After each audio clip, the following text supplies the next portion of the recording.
রাধে রাধে। একটা কথা আপনাদের সঙ্গে শেয়ার না করলেই নয়, তাই এসেছি আপনাদের সঙ্গে শেয়ার করতে। তা একদিন আগে একজন দিদির বাড়িতে তারা কীর্তন দিয়েছিল, তা আমাকে সেখানে ইনভাইট করা হয়। যথারীতি আমি সেখানে উপস্থিত হয়েছিলাম হরিকথা শ্রবণের জন্য। তার দুজন ভদ্রলোক এসেছিলেন, কীর্তনিয়া, তারা কীর্তন করছিলেন, একটু একটু গান, একটু একটু কথা। তা সেই কথার মাধ্যমে তেনারা বললেন যে রাধারানীর সঙ্গে শ্রীকৃষ্ণের কিন্তু বিবাহ হয়নি। তা আয়ান ঘোষের স্ত্রী হলেন রাধারানী, মানে কৃষ্ণ হলেন মানে ভাগনা, আর রাধারানী হলেন মামিমা। মানে এখানে মামিমা আর ভাগনার সম্পর্ক।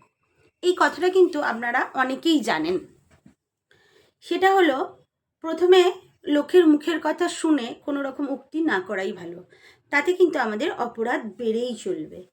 তাহলে সঠিকটা জানতে গেলে আমরা কোথা থেকে জানবো? তাহলে সাধুগুরু বৈষ্ণবের চরণে যেতে হবে আর শাস্ত্র পড়তে হবে, তাহলে কিন্তু আমরা সঠিকটা জানতে পারবো। ধরুন আপনাদেরকে কেউ জিজ্ঞাসা করলো যে পানিপথের যুদ্ধ কত সালে হয়েছিল বা আকবর কত বছর রাজত্ব করেছিল, তাহলে আপনার যদি মনে না থাকে তাহলে ইতিহাস বইটি খুলে আপনাদের দেখতে হবে, কি তাই তো? সেরকমই আমরা ধর্ম সম্বন্ধে যদি কিছু না জেনে থাকি, তাহলে আমাদের অবশ্যই শাস্ত্রগ্রন্থ খুলে অধ্যয়ন করতে হবে, তবেই আমরা সঠিকটা জানতে পারবো।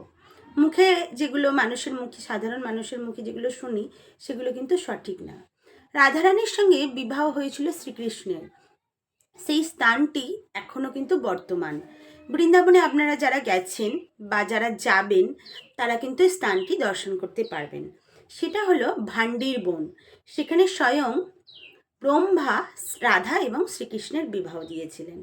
তাহলে এই যে প্রচার ভগবান সম্বন্ধে হচ্ছে, এগুলোতে শুধুমাত্র আমাদের অপরাধীর বোঝা বেড়েই চলেছে।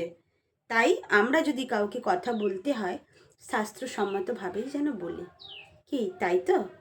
হরি বল, রাধে রাধে।